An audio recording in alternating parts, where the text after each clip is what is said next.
Peshob tutolmaslik 40 dan boshlab 50% gacha bo'lgan ayollar o'rtasida uchraydi. Aynan sidik usholmaslikda ishlatiladigan mahalliy taqdim qilinadigan estriol tarkibli shamchalar butun organizmga ta'sir qilish xususiyati umuman isbotlanmagan. Tashqaridan qaraganda oddiy bo'lib ko'ringani bilan bu juda ham ayyor xastalik hisoblanadi. 70 yoshli ayolga hech qachon estradiol taqdim qilmaymiz. Klimaks davrida ushbu xastalik klimaksgacha bo'lgan davrda shakllanib kelgan sabablar, omillar tufayli klimaks davrida amalga oshadi. Bu yerda ko'rasizmi, shunaqa holatki, nafaqat biz yordam beramiz, balkim ham urolog, ham ginekolog, ham endokrinolog. Yo'q, bu o'tib ketadi. Tug'ruqdan keyingi katta holat, 50 yoshga kirganda bo'ladigan holat, e'tibor bermasangiz ham bo'ladi degan har xil sabablar tufayli murojaat qilinmaganda, albatta davolash metodlarining effektivligi darajasi yuqori ko'rsatkichga yetmasdi. Hozirgi imkoniyatlar tarafdan bizda qarilikni uzoqroqqa cho'zish imkoniyatlarimiz bor. Bu muammoni 100% yechimi bor. Assalomu alaykum hurmatli kuzatuvchilar. Men Azimjon Nazirjonovich Tursunqulov, shifokor urolog, Yevropa urologlar assotsiatsiyasining ekspertiman. Bugun biz jamiyatimizda keng tarqalgan juda ham bir nozik masala, opalarimizga, onalarimizga, singillarimizga tegishli bo'lgan peshob tutolmaslik mavzusida suhbat yuritamiz. Ushbu mavzuni tanlashimizdan maqsad shuki, bu nafaqat klinik tibbiy muammo, balkim ijtimoiy muammo ham hisoblanadi.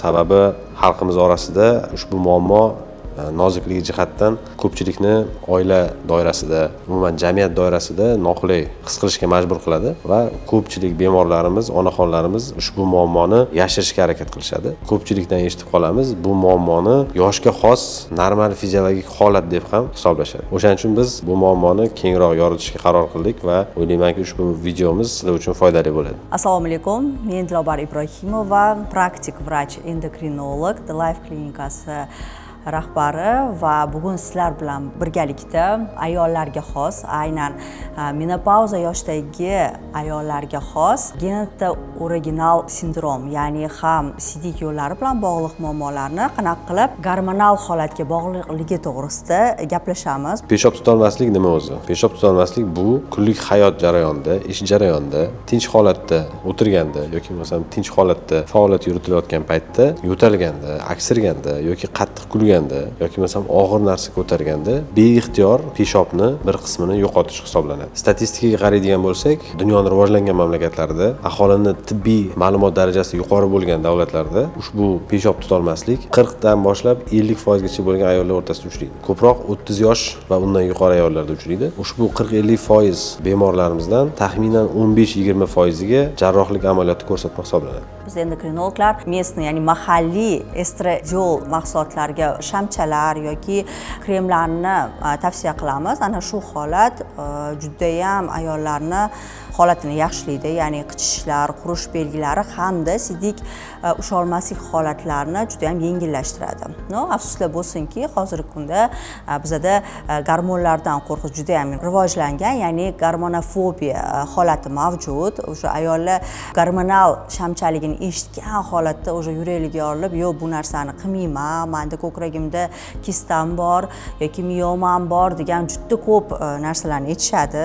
Bu narsa juda ham no'rinligini aytib o'tmoqchiman, chunki aynan sidik usholmaslikda ishlatiladigan mahalliy taqdim qilinadigan estriol tarkibli shamchalar bu butun organizmga ta'sir qilish xususiyati umuman isbotlanmagan. Ya'ni faqatgina aynan sidik yo'llari va jinsiy a'zolargagina ta'sir qiladi va butun organizm uchun umuman xavfsiz hisoblanadi va bu narsa shunaqa holatki, hatto juda ko'p tekshiruvlarda ko'krak raki bo'lgan yoki bachadon raki bo'lgan ayollarga ham tavsiya qilinadi, ya'ni mahalliy ravishdagi estradiol. Va bu narsa xavfsiz hisoblanadi.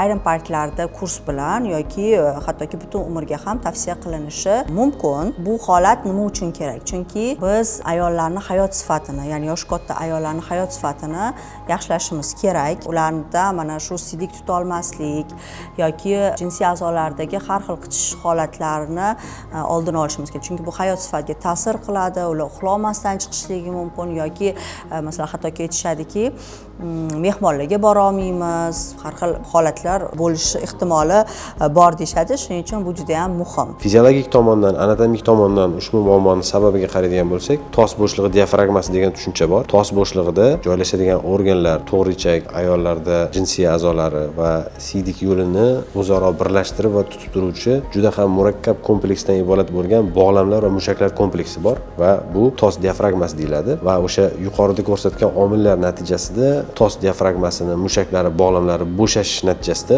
ushbu muammo yuzaga keladi. Va albatta ikkilamchi faktorlarga o'tadigan bo'lsak, gormonal o'zgarishlar va har xil qo'shimcha xastaliklar hisobiga bo'ladigan og'ir vazn ham ushbu kasallikni rivojlanib kelishida muhim rol o'ynaydi. Ikkinchisi o'sha klimaks davri to'g'risida to'xtaldik. Klimaks davrida qanaqa ahamiyati bor degan savolga, demak, klimaks davrida barchamizga ma'lumki, ayollarni organizmini kontrol qiladigan o'sha ayollik gormonlari, ya'ni estrogenlar miqdori juda ham kritik pastki darajaga tushadi. Ayollar organizmida estrogenlar o'sha mushaklar va bog'lamlarni mustahkamligiga javob beradi va o'z-o'zidan albatta bu sog'lom sport bilan shug'ullanadigan, mushaklari yaxshi rivojlangan ayollarda bu xastalik yuzaga kelib chiqmaydi.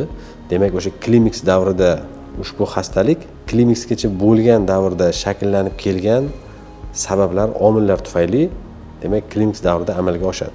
Ya'ni ayol butun umri davomida og'ir mehnat bilan shug'ullangan yoki bo'lmasam o'sha og'ir tug'ruqlar bo'lgan va tug'ruqdan keyingi o'zini tiklanish jarayoniga yaxshi e'tibor bermagan ayollarda klimaks davri ushbu xastalikni pikka chiquvchi va asosiy belgilarini ko'rsatib beruvchi davr hisoblanadi. O'zi bizga ham yosh katta ayollar juda ko'p murojaat qilishadi, aynan mana shu siydik usha olmaslik bo'yicha. Bu yerda albatta biz urologga jo'natamiz, ya'ni u yerda aynan siydik yo'llarida infeksiya bor yo'ligi, umumiy siydik tahlilidagi o'zgarishlar, dagi o'zgarishlarni biz urologga topshiramiz, lekin shunaqa juda ko'p momentlar bo'ladiki, urologdan ham kelishadi, hammasi yaxshi, hech qanaqa infeksiyalar yo'q, toza, lekin ayol kishi o'zini noqulay his qilaveradi. Ya'ni baribir siydik usha olmaslik holati bo'ladi. Bu yerda mana endi gormonal holatni ham tekshirish juda ham katta ahamiyatga ega. Yuqorida aytganimdek, bu yerda testosteron yetishmayaptimi yoki estrogenlar yetishmovchiligi ta'sirida bo'lyaptimi? Bularni faqatgina gormonal tahlillarga ko'ra aniqlashimiz mumkin. Bu уже menopauzdagi ayollar bu gormonlarni sikl bo'lmaganligi uchun xohlagan kun topshiriladi. Ertalab och qoringa estradiol miqdori ko'riladi, umumiy testosteron miqdorini ko'ramiz. Lekin shu o'rinda aytib o'taman, ko'pchilik baribir bizada, ayniqsa bu holat, mana masalan estradiolni biz menopauza 10 yil bo'lgan ayollarga tavsiya qilmaymiz. 70 yoshli ayolga hech qachon biz estradiol taqdim qilmaymiz. Bu holat to'g'ri bo'lmaydi, chunki уже estradiolga bo'lgan sezuvchanlik ham pasaygan bo'ladi, lekin mahalliy estriol, ya'ni estriolni berishimiz mumkin. Bu umuman boshqa narsa va hattoki shuni aytishim mumkinki, mahalliy estriolni berish uchun estradiolni ko'rish ham shart emas. Biz ko'proq anamnez yig'ishga harakat qilamiz, ya'ni u inson qanaqa shikoyatlar qilyapti, qanaqa. Bu ko'proq urologik shikoyatlarmi yoki bu jinsiy a'zolar bilan bog'liq shikoyatlarmi, ya'ni ginekologik shikoyatlarmi? Buni bilib olish juda ham qiyin, chunki ayollar tushunmaydi.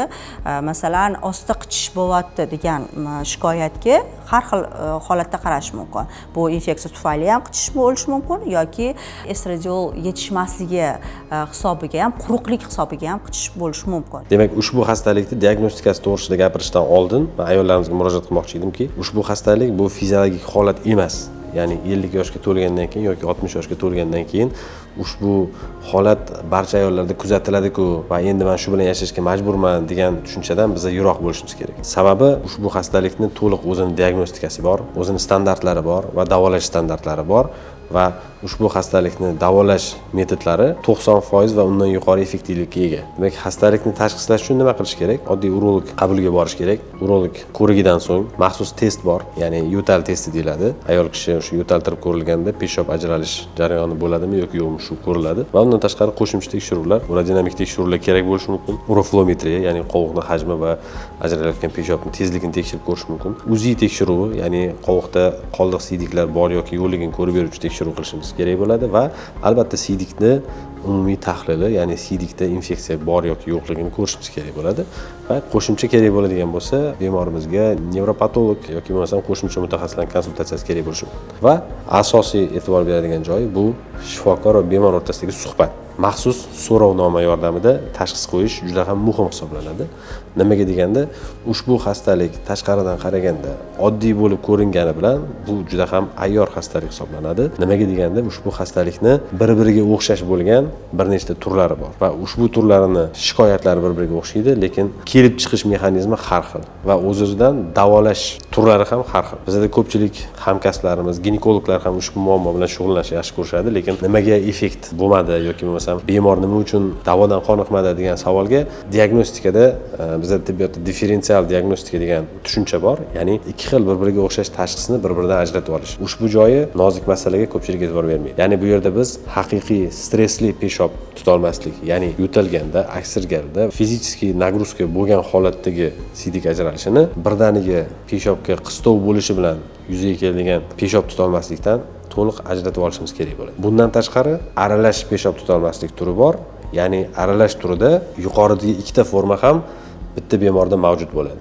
Ya'ni ham aksirganda, yo'talganda peshob tutolmaslik, tezda qistov bo'lishini hisobiga peshob tutolmaslik holati baravar keladi. Bu holatda yana ham shifokor tajribasiga bog'liq bo'ladi va biz ushbu ikkita holatdan qaysi turi ko'proq tarozini pallasini bosayotganini aniqlashimiz kerak bo'ladi va shundan kelib chiqqan holda biza davolash turiga o'tishimiz kerak bo'ladi. Ko'pincha holatlarda yosh katta ayollarda aynan jinsiy a'zolarda pH miqdori o'zgargan bo'ladi. pHga qarab turib ham biza u yerda nafaqat gormonal preparatlar, balkim u yerni namlantiruvchi gellar, kremlar bilan ham bu ayolga yordam bera olishimiz mumkin. Ya'ni pH to'g'irlash orqali. Shuning uchun har bir patsient bilan individual ishlash kerak. Bu yerda ko'ryapsizmi, shunaqa holatki, nafaqat biz yordam beramiz, balkim ham urolog, ham ginekolog, ham endokrinolog shunaqa holat bo'ladi, trio bo'ladi. Lekin eng afsuslanар tarafi patsientlarimiz shu 3 ta vrachdan yo bittasiga borishadi yoki umuman bormay ham qo'ya qolishadi. Hech haqqi va ayollarimizda shu holat bor. Ko'proq bilasizlar, urologlar erkak kishi bo'ladi. Bu shikoyatlarni aytishga uyalishadi yoki bu narsani boshqa narsalar bilan, masalan, shamol oldirib qo'ydim yoki bu holat normal deb yuraveradigan, umuman shifokorga murojaat qilmaydigan ayollarimiz ham ko'plab topiladi. Ya'ni bizada bu holat qanaqadir uyat bilan ham bog'liq holatlardan biri hisoblanadi. Shuning uchun albatta tekshirish kerak. Masalan, ginekologik kreslada aynan bachadon devorlarini tushib qolish holatlari, u ham sidik yo'llarga ta'sir qilishi mumkin. Bu ham sidik tutolmaslikka sabab bo'lishi mumkin. Shilliq qavatlarda atrofik holatlarning borligi bo'lsa, u boshqa sabab bo'lishi mumkin. Shuning uchun bu yerda albatta har bir patsient individual holatda ko'rilishi kerak deb hisoblayman. Stressli peshob tutolmaslikni davolash turi 100% jarrohlik amaliyoti bilan yoki bo'lmasam 100% gacha effektivlik bilan tos diafragmasini, tos mushaklarini mustahkamlashga qaratilgan mashqlar kompleksi bilan biz ushbu muammodan to'liq qutulishimiz mumkin. Lekin bitta sharti bor. Ushbu ikkita metodni ham effektivlik darajasini 100% ga chiqarish uchun xastalikni erta belgilari boshlangan paytdayoq shifokorga murojaat qilish kerak. Yo'q, bu o'tib ketadi. Tug'ruqdan keyingi erta holat yoki bo'lmasam 50 yoshga kirganda bo'ladigan holat, e'tibor bermasangiz ham bo'ladi degan har xil sabablar tufayli murojaat qilinmaganda albatta davolash metodlarini effektivligi darajasi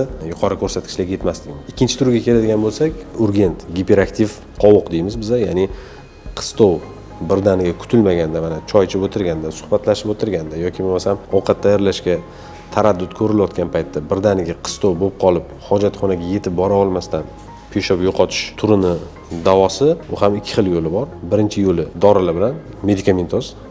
Bu yerda o'sha qovuqni o'tkazuvchanligini, ya'ni qovoqda nerv tollarini o'tkazuvchanligini bloklaydigan dori vositalari bor va ular juda ham effektiv hisoblanadi. Ikkinchi turi medikamentoz davo yordam bermagan hollarda biz qovoqni shilliq qavatiga, demak, botoks yuboramiz. Ayollar juda ham yaxshi bilishadi. Menimcha kosmetologga bormagan hozir ayollarimiz soni juda ham kamayib bormoqda. Ko'pchilik botoks desa nimaga ekanligini tushunishadi. O'shaning uchun ushbu botoksni o'sha maxsus A turi bo'ladi. Biz ushbu A turini, demak, qovoqni shilliq qavatiga yuboramiz.